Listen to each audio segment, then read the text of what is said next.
Всем привет! Вы смотрите и слушаете «Русское радиошоу», подкасты и видео для тех, кто изучает русский язык. Я Сергей, ваш учитель русского языка и радиоведущий, и сегодня у нас выпуск номер 106. Этот выпуск предназначен для студентов, чей уровень примерно B2, C1. То есть я могу смело сказать, что темп речи, лексика, грамматические конструкции, в общем-то, соответствуют примерно этому уровню. Можно сказать, что я говорю практически как в обычной жизни, может быть, чуть-чуть помедленнее. Друзья, я уверен, что вас заинтересовало название этого подкаста. Действительно, у меня в жизни был очень интересный опыт. Я общался с президентом одной страны. Хотите узнать все подробности? Вы их узнаете, если досмотрите это видео или дослушаете это аудио до конца. И не забывайте, что вы можете абсолютно бесплатно скачать PDF-файл с транскрипцией к этому эпизоду на моем сайте russianradioshow.com. Вы готовы? Мы начинаем! Вы изучаете русский язык? Это программа для вас. Русское радиошоу. Извините, я пью кофе, потому что я записываю этот выпуск рано утром. Ну, как рано утром? В 9 часов. Для меня это достаточно рано, и мои близкие, друзья и даже некоторые студенты знают, что утро — это не мое время. Мне нужен как минимум час, чтобы раскачаться, вернуться к жизни и более или менее нормально выглядеть. Ну что, готовы услышать мою историю? Итак, друзья, как вы, наверное, знаете, я об этом рассказывал миллион раз, я родился в России, там я учился в школе, в университете, и когда я окончил университет, мне было 23 года, я переехал в Литву. Литва — это одна из 3 балтийских республик, очень маленькая, очень красивая страна с интересной историей, и маленький спойлер, эта страна стала для меня настоящим домом. Мне кажется, даже живя 3 года в Барселоне, все равно у меня ощущение, что Литва тоже является моим домом. Так вот, когда я переехал в Литву, сначала, конечно, я получил разрешение на временное проживание. Это была такая карточка, которую я должен был обновлять каждый год, и каждый год доказывать Литве, что я не нарушаю законов, я плачу налоги, у меня есть работа, у меня есть где жить и так далее. Через 5 лет я сдал экзамен по литовскому языку и экзамен на знание Конституции Литовской Республики и получил постоянный вид на жительство, то есть уже статус постоянного резидента Литвы. Кстати, поскольку у нас подкаст об изучении русского языка и вообще об изучении языков, то могу рассказать, что я начал примерно через неделю после приезда в Литву изучать активно литовский язык каждый день. И уже через год у меня был уровень B1. Экзамен я сдал уже через год и достаточно хорошо говорил по-литовски. Как вы думаете, в чем был секрет? Секрет в окружении. Все мои друзья близкие были и остаются литовцами, поэтому практически с первого дня у меня не было другого выхода, как стараться говорить по-литовски. Хотя все они прекрасно говорили по-русски. Так что маленький лайфхак. Если хотите выучить язык, нужно не только делать упражнения, но и говорить. Я об этом вам всегда напоминаю. Так вот, возвращаемся к моей истории. По закону Литовской Республики, если иностранец 10 лет легально проживает в стране, он может получить гражданство. Он может стать гражданином этой страны и получить паспорт этой страны. И вот мы уже дошли до интересной истории, до моего опыта общения с президентом Литвы. Это было в 2016 году, и в то время президентом Литвы была Даля Грибаускайте. И она одна из немногих президентов, хотя, в принципе, за годы независимости Литвы их было не так много. Так вот, она ввела такое правило.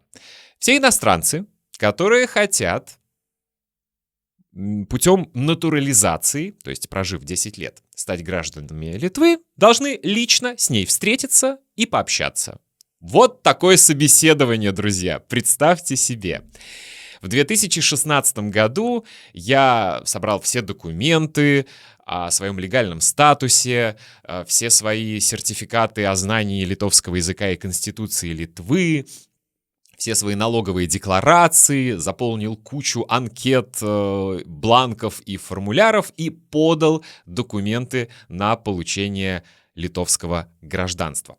Кстати, условием для получения литовского гражданства в моем случае был очень важный пункт. Я должен был отказаться от гражданства Российской Федерации. То есть я должен был лишиться своего российского паспорта и потом получить литовский паспорт. Итак, я подал все документы, и в департаменте миграции мне сказали, что обычно рассмотрение документов длится примерно 6 месяцев, может быть год, в зависимости от случая. И меня сразу предупредили, что я получу письмо из президентуры с приглашением приехать на собеседование. Я подумал, окей, ничего страшного, будет интересно пообщаться с президентом Литвы. И тут мы добираемся до интересной истории. Спустя полгода я со своей второй половинкой решил полететь в Таиланд. Мы купили билеты. Билеты, кстати, были очень дорогими, и маршрут был тоже очень трудным. Мы должны были из Литвы полететь в Латвию, из Латвии в Россию, в Москву, и из Москвы уже на Пхукет. В общем, это было достаточно трудное с логистической точки зрения путешествие. И я в течение этих месяцев ждал письма из президентуры, я его не получил, и со спокойной душой решил отправиться в отпуск. За 2 дня до поездки я получаю звонок. «Алло», — говорю я, на том конце провода, как мы говорим. Милая девушка говорит: «Здравствуйте, Сергей, я звоню от имени президента Литовской Республики. Я хотела бы уточнить, получили ли вы приглашение на собеседование?» Тут у меня в голове начинает появляться такая табличка: «Эррор, эррор, эррор, ошибка, что-то не так, что-то не по плану».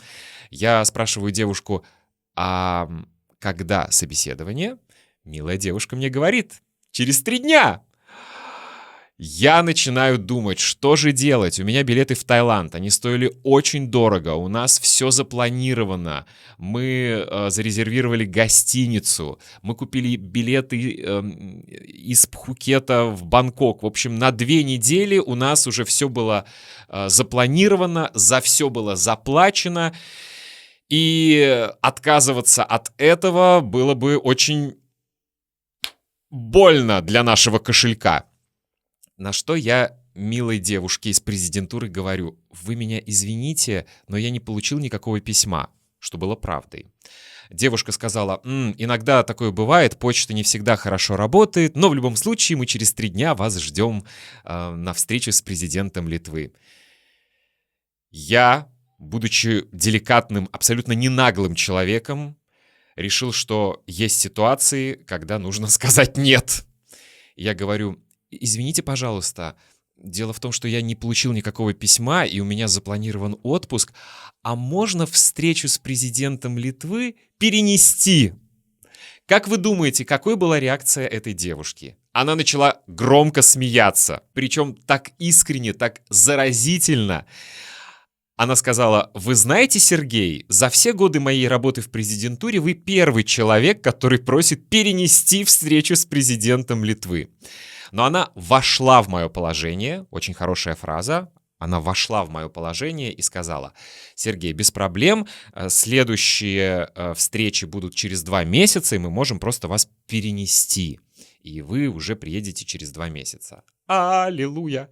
Я обрадовался. В общем, я спокойно поехал в Таиланд, и уже я знал, что процесс получения гражданства идет полным ходом.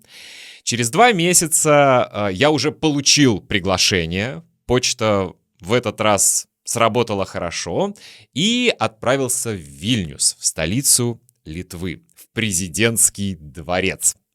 Конечно, я там был не один, потому что эти встречи проходили примерно каждые 2 месяца, и все иностранцы, которые хотели получить литовское гражданство, вот такой группой практически туристов заходили в президентский дворец и общались с президентом Литвы.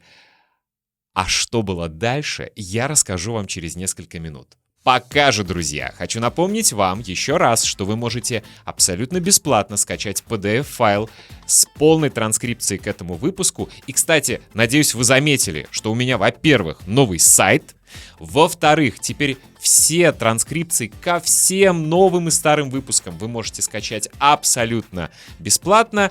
И, в-третьих, я могу стать вашим учителем, или вы можете принять участие в нашем русском разговорном клубе. Так что, друзья, заходите на мой сайт russianradioshow.com. Добро пожаловать! Слушайте подкасты, смотрите видео, скачивайте транскрипции, заказывайте уроки и принимайте участие в русском разговорном клубе. Русское радиошоу. Итак, мы приехали в президентский дворец, опять заполнили какие-то анкеты, написали, когда мы родились, где мы родились, какое у нас образование, как зовут родителей, кем мы работаем, как давно мы живем в Литве, бла-бла-бла-бла-бла-бла-бла. В общем, в 100-й раз мы заполнили очередную анкету. И потом, как на экзамене в университете, мы по одному заходили в овальный кабинет. Очень жалко, что нам запретили пользоваться телефонами. Мне кажется, мы их даже сдали в какую-то камеру хранения. Очень хотелось сделать селфи с президентом Литвы. Но, тем не менее. Итак, нас по одному вызывали, называли фамилию. Как я сказал, как на экзамене в университете или в школе. И в группе со мной были иностранцы из Грузии, из России, из Украины, из Азербайджана. Мне кажется, даже были иностранцы из Латинской Америки. Но, в принципе, нас было не очень много, мне кажется, около 20 человек. То есть Литва маленькая страна, и понятно, что это не Соединенные Штаты Америки, где, наверное, в этой ситуации было бы как минимум 100 человек. И вот помощница президента выходит и называет мою фамилию. Я захожу в овальный кабинет, сидит президент Литвы Даля Грибаускайте, также 2 милые дамы, я полагаю, что они были чиновницами, с моим личным делом, где вся информация обо мне, вот такая папка, не знаю, что там, какие секретные данные были в этой папке. И мы поздоровались, конечно же, по-литовски, я говорил на тот момент уже по-литовски практически без акцента, как литовец.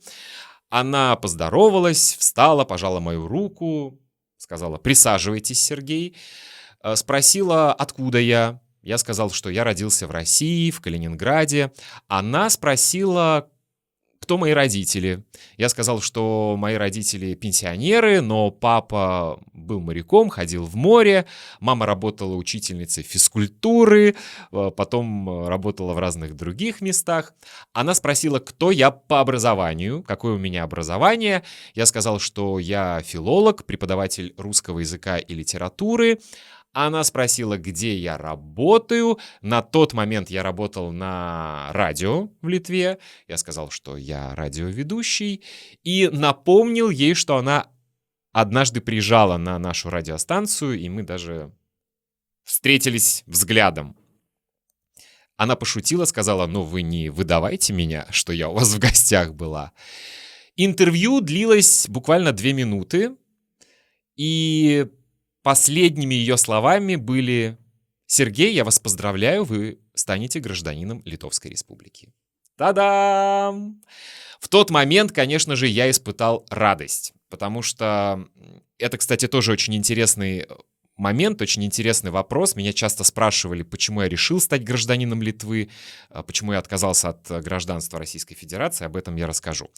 Но в тот момент, конечно же, у меня была радость, потому что я знал, что это моя страна, это мой дом, и я хочу быть полноправным гражданином. Я хочу иметь право голосовать, выбирать президента, влиять на жизнь этой страны. В конце концов, я плачу налоги, я являюсь полноправным членом общества, и я хочу, чтобы у меня тоже было право голоса.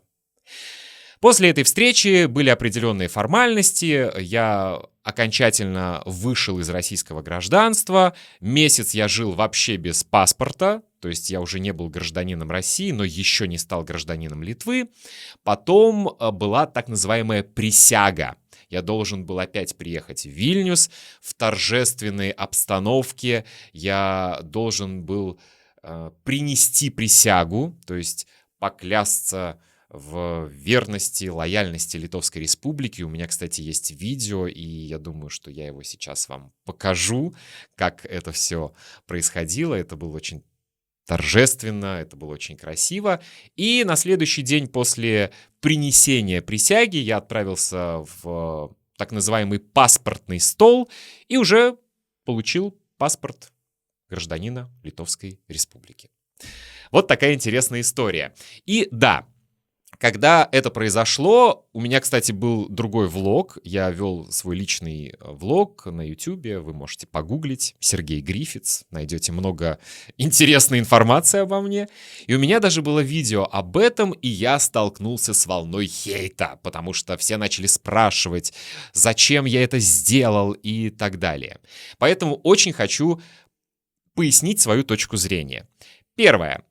Я не испытываю каких-то особо больших чувств, когда слышу слово «родина». Как я много раз говорил, по национальности я славянский коктейль, не Молотова. Это была шутка. Потому что у меня 25% белорусской крови, 25% украинской крови, 25% польской крови, 25% русской крови. По национальности я белорус, это написано в моем свидетельстве о рождении. Родился я в России, думаю я на русском языке, так что какая страна является моей родиной, сказать трудно. Некоторые говорят, родина — это как мама и папа. Они вот уже есть, их нельзя поменять, и ты должен их любить, ты должен помнить о них, чтить и уважать. Да, да, да и нет. Должен ли ребенок, чей отец абьюзер и алкоголик, любить его? Нет, я считаю, что нет, он не должен его любить. Если родители у кого-то плохие, если они алкоголики, абьюзеры, не знаю, насильники, не дай бог, их не надо любить. Для меня отношения со страной — это как отношения с партнером. Они есть, пока они есть. Пока вы любите друг друга, пока у вас есть что-то общее, пока вас что-то объединяет. Если вы разводитесь, то зачем поддерживать какую-то связь? То же самое со страной. Я жил в России, это была моя страна, это страна моего детства, моей молодости. Когда я уехал из России в Литву, через 10 лет я понял, что связь с Россией уже очень тонкая, и мой дом здесь, в Литве, и я хочу быть полноправным гражданином этой страны. И я поменял гражданство. Литва стала моим домом. В тот момент это был центр моей жизни, мои друзья, моя вторая половинка, моя работа. 3 года я живу в Испании, и потихоньку уже я понимаю, что это понятие дома перемещается из Литвы сюда, в Испанию, в Барселону.